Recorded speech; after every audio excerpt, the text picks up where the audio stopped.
The Sneetches and Other Stories. I think I'll read them all but the last one. By Dr. Seuss.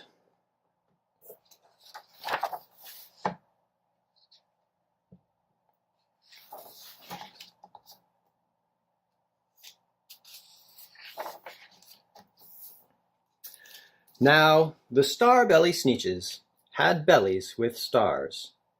The plain-belly Sneetches had none upon theirs. Those stars weren't so big, they were really so small. You might think such a thing wouldn't matter at all. But because they had stars, all the star-belly Sneetches would brag, "We're the best kind of Sneetch on the beaches." With their snoots in the air, they would sniff and they'd snort. "We'll have nothing to do with the plain-belly sort." And whenever they met some, when they were out walking, they'd hike right on past them without even talking. When the star-belly children went out to play ball, could a plain belly get in the game? Not at all. You only could play if your bellies had stars, and the plain belly children had none upon theirs. When the star-belly Sneetches had Frankfurter roasts, or picnics, or parties, or marshmallow toasts, they never invited the plain belly Sneetches. They left them out cold in the dark of the beaches. They kept them away, never let them come near. And that's how they treated them year after year. Then one day, it seems, while the plain-belly Sneetches were moping and doping alone on the beaches, just sitting there wishing their bellies had stars, a stranger zipped up in the strangest of cars. "My friends," he announced, in a voice clear and keen, "my name is Sylvester McMonkey McBean, and I've heard of your troubles. I've heard you're unhappy. But I can fix that. I'm the fix-it-up chappie. I've come here to help you. I have what you need, and my prices are low, and I work at great speed, and my work is 100% guaranteed." Then quickly, Sylvester McMonkey McBean put together a very peculiar machine, and he said, "You want stars like a star-belly Sneetch? My friends, you can have them for $3 each. Just pay me your money and hop right aboard." So they clambered inside, and the big machine roared. And it clonked, and it bonked, and it jerked, and it burked, and it bopped them about, but the thing really worked. When the plain-belly Sneetches popped out, they had stars. They actually did. They had stars upon theirs. Then they yelled at the ones who had stars at the start, "We're exactly like you. You can't tell us apart. We're all just the same now, you snooty old smarties. And now we can go to your Frankfurter parties."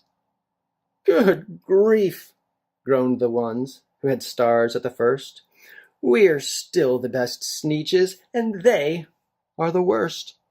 But now, how in the world will they know," they all frowned, "if which kind is what, or the other way round?" Then up came McBean with a very sly wink, and he said, "Things are not quite as bad as you think. So you don't know who's who. That is perfectly true. But come with me, friends. Do you know what I'll do? I'll make you again the best Sneetches on beaches, and all it will cost you is $10 eaches." "Belly styles are no longer in style," said McBean. "What you need is a trip through my star-off machine. This wondrous contraption will take off your stars, so you won't look like Sneetches who have them on theirs, and that handy machine, working very precisely, removed all the stars from their tummies quite nicely. Then, with snoots in the air, they paraded about, and they opened their beaks, and they let out a shout. We know who is who, now there isn't a doubt. The best kind of Sneetches are Sneetches without. Then, of course, those with stars all got frightfully mad.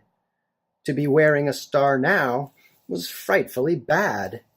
Then, of course, old Sylvester, McMonkey, McBean, invited them into his star-off machine. Then, of course, from then on, as you probably guess, things really got into a horrible mess. All the rest of that day, on those wild, screaming beaches, the fix-it-up chappie kept fixing up Sneetches. Off again, on again, in again, out again. Through the machine they raced round and about again, changing their stars every minute or two. They kept paying money, they kept running through, until neither the plane nor the star bellies knew whether this one was that one, or that one was this one, or which one was what one, or what one was who. Then, when every last cent of their money was spent, the fix-it-up chappie packed up and he went. And he laughed as he drove in his car up the beach. They never will learn. No, you can't teach a Sneetch. But McBean was quite wrong. I'm quite happy to say that the Sneetches got really quite smart on that day. The day they decided that Sneetches are Sneetches, and no kind of Sneetch is the best on the beaches. That day all the Sneetches forgot about stars, and whether they had one or not upon theirs.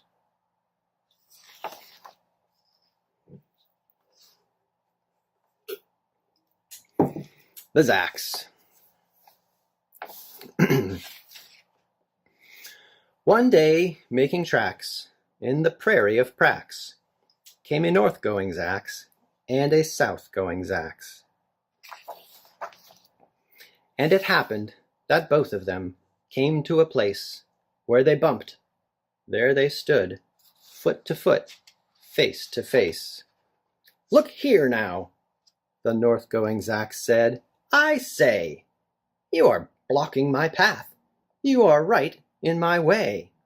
I'm a north-going Zacks, and I always go north. Get out of my way now, and let me go forth. Who's in whose way? Snapped the south-going Zacks. I always go south, making south-going tracks. So you're in my way. I ask you to move, and let me go south in my south-going groove. Then the north-going Zacks puffed his chest up with pride. I never, he said, take a step to one side, and I'll prove it to you that I won't change my ways if I have to keep standing here 59 days. And I'll prove to you, yelled the south-going Zacks, that I can stand here in the prairie of Prax for 59 years, for I live by a rule that I learned as a boy back in south-going school. Never budge, that's my rule. Never budge in the least, not an inch to the west, not an inch to the east. I'll stay here not budging.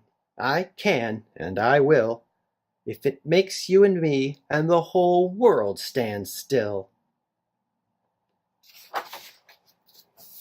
Well, of course the world didn't stand still. The world grew. In a couple of years, the new highway came through, and they built it right over those two stubborn Zacks, and left them there standing, unbudged in their tracks.